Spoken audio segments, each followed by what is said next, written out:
KCB 시청자 여러분 안녕하십니까? 황필고 신부입니다. 자, 지난 12월 24일이죠. 우리 프란치스코 교황님께서 성 베드로 바실리카 대성전의 성문을 여시고 2025년 희년을 선포하셨습니다.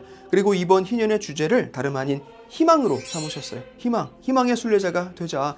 현대 삶을 살아가는 우리 주위를 보면 온통 실망거리들이 참 많습니다. 그래서 그 어느 때보다 희망을 강조해야 한다고 교황님께서는 말씀하시는 것이죠. 희망의 순례자로서 꼭 로마에 발걸음하는 것이 다라기보다는 하루하루 일상을 더 적극적인 태도로 올 한 해를 지내면서 더욱 풍성하게 희망으로 가득 찬 이 2025년 희년을 살아가자라고 초대를 하고 계신 거예요. 그래서 저희 KCB에서도 그만큼 다채로운 방송 컨텐츠들을 통해서 그 희망의 메시지에 동참을 하고 있습니다. 자, 그리고 이제 올 가을 아주 특별한 프로그램으로서 성지 순례를 기획을 했습니다. 그 장소는 바로 프랑스예요.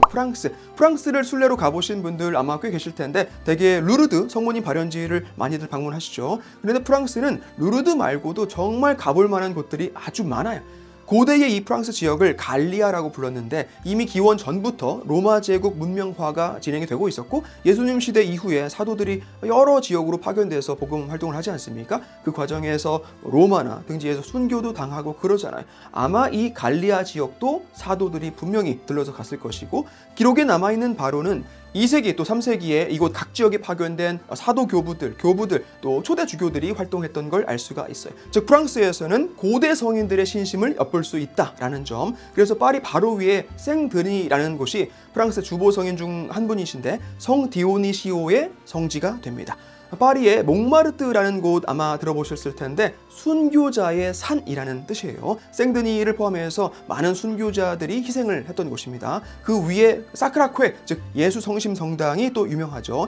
이 파리라는 도시만 해도 벌써 중요한 곳들이 아주 많아요. 루르드뿐만 아니라 기적의 메달 성모님 발현지도 여기 파리에 있습니다. 여러분들 묵주에 다 하나씩 걸고 다니시죠? 기적의 메달, 거기도 가볼 거예요.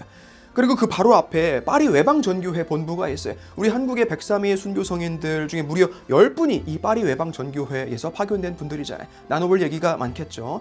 그리고 파리 하면 노틀담 주교자가 있지 않습니까? 보수공사 거의 마치고 다시 개방이 됐다고 하는데 한번 또 가봐야겠죠.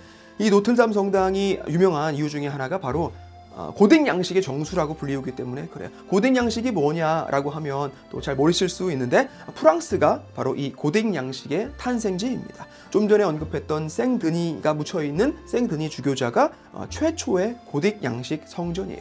이제 프랑스에서 수많은 고딕 건축을 경험하시게 될 겁니다.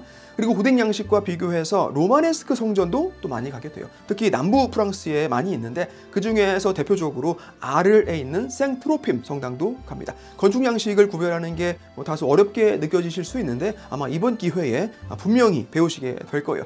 그러면 이제 어디 성당을 가게 되든 이 보는 눈의 수준이 확 높아지는 것이죠. 그리고 방금 이 아르이라는 곳이 또 빈센트 반 고흐의 도시로도 유명해요. 반 고흐 인생에도 참 시련이 많았는데 거의 말년에 가까이 가서 마침내 자신의 터치와 그 색감을 찾은 곳이 바로 이 아르이라는 곳이에요. 그래서 프랑스는 예술가의 나라이기도 한 것이죠. 북부로 가면 옹플레르라는 아주 아름다운 항구 도시가 있는데 모네 아십니까? 클로드 모네 같은 그 인상주의 예술가들한테도 아주 큰 영향을 준 곳이 또 있어요. 거기도 갑니다. 그래서 고대 또 중세뿐만 아니라 현대 미술에 대한 교양도 이번 프로그램을 통해서 여러분들 얻게 되실 거예요. 그리고 좀 전에 순교 성인들 잠시 언급을 드렸는데 프랑스 출신 성인들이 정말 많아요. 생드니 말고도 여러분들 잘 아시는 성녀 소화 데레사가 활동했던 리지웨라는 곳도 가보고 또 프랑스 주보 성인들이 또 있는데 잔다르크 아시죠? 잔다르크가 화형을 당한 루앙이라는 곳도 가보고 아르스의 성 요한 비안네 신부님 이야기도 직접 가서 들어볼 거예요. 또 교회 역사상 아주 중요한 성인 중 하나로서 성 토마스 아퀴나스를 꼽을 수 있을 텐데 툴루즈라는 곳에 유해가 모셔져 있습니다. 토마스 아퀴나스는 중세 스콜라 철학을 완성한 인물이죠. 마침 올해가 토마스 성인 탄생 800주년이에요. 이번 기회에 또 중세 철학, 또 신학도 좀 깊게 탐구해보는 시간을 갖도록 할 겁니다. 그리고 프랑스에는 수도원도 굉장히 많아요. 아마 가장 많은 방문객을 자랑하는 몽생미셸이라는 곳도 가볼 텐데 여기도 사실 수도원입니다. 베네딕토회 수사님들이 아직도 수도 생활을 하고 계신 곳이에요. 그리고 거기서 조금 아래로 내려오면 솔렘이라는 곳에 또 다른 베네딕토회 수도원이 있어요. 여기는 그레고리오 성가를 그 19세기에 다시 부흥시키는데 굉장히 큰 역할을 했던 곳입니다. 프랑스 대혁명 얘기를 안 할 수가 없는데 결과적으로 프랑스 가톨릭 교회가 엄청난 그 위기를 겪고 있었단 말이에요. 하지만 이후에 신앙을 되찾기 위해서 정말 각계에서 헌신을 다하게 됩니다. 그 중에는 남부의 시토회 수도사들의 개혁운동도 있었고 비안네 신부님 같은 그 사목자들의 헌신도 있었고 이제 솔렘 수도원에서는 전래, 특히 아름다운 교회의 전통, 성음악을 되살리는 그런 작업이 어떻게 이루어졌는가 그런 과정도 가서 들어보도록 할 겁니다. 이제 그리고 아비뇽 들어보셨죠? 아비뇽 그 옛 교황청에 가보면서 중세 후반이죠. 1300년대 격동의 역사를 살았던 그 과거 교회 모습도 그려보게 됩니다. 도대체 어떤 이유로 교황청이 프랑스 남부까지 끌려가서 거의 70년이나 유수 시절을 보내게 됐는가, 또 그 이후의 여파란 뭘 의미하는 것인가, 그런 중요한 이야기도 또 나누게 될 겁니다.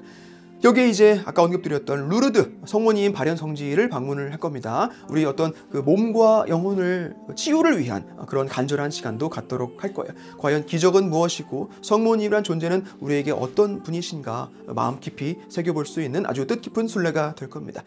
제가 지금 일정 그 순서대로 말씀드리는 건 아니고 두서없이 주요 방문지만 간단히 소개를 드리고 있는데, 이 밖에도 프로방스의 그 아름다운 작은 마을들 둘러보면서 느낄 수 있는 그런 어떤 소소한 재미부터 프랑스를 방문하면서는 미처 예상하지 못할 수 있는 산티아고 순례길 그 일부도 들러서 가게 됩니다. 물론 도보로 간다는 건 아니고 남부 프랑스에 가면 아를이나 르뿌이 같은 곳들이 이 산티아고 순례길의 중요한 기착점들이란 말이에요.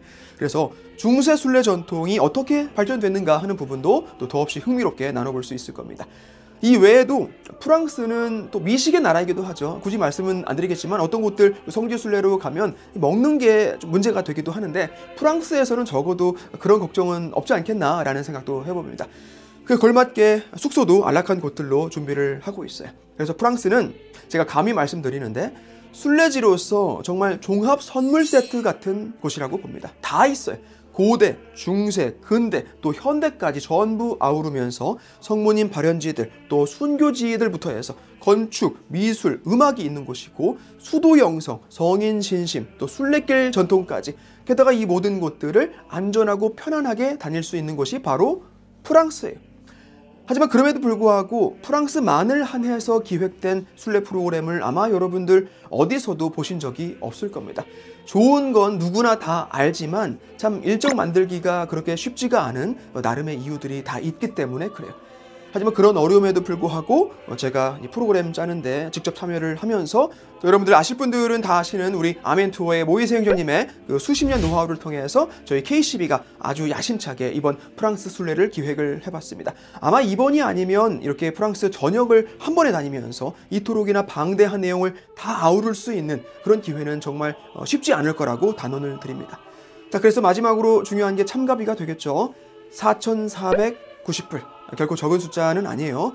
하지만 여러분들이 그 세부 일정을 보시게 되면 분명히 생각은 또 달라지실 수 있습니다. 이만큼 맞추기도 사실 쉽지가 않았어요. 요즘 모든 물가가 너무나 올라버려서 참 더 많은 분들을 대상으로 하기는 어렵겠다라는 이제 그 부분이 아주 안타깝기는 합니다. 하지만 그래도 다시 없을지 모르는 이런 기회에 이 종합 선물 세트와도 같은 이번 일정에 여러분들 관심이 가신다면 희망의 순례자로서 분명 더없이 유익하고 또 은혜로운 시간 갖게 되실 거라고 확신을 드립니다. 올가을 10월 중순이고 참고로 뉴화공항에서 출발을 해요. 30분 선착순으로 신청을 받고 있고 기타 문의사항 있으시면 KCB로 연락 주시기 바랍니다. 자, 계속해서 저희 KCB 애청해 주시길 부탁드리고 다시 한번 2025년 희년의 은총이 여러분과 늘 항상 함께 하길 기도드립니다. 고맙습니다.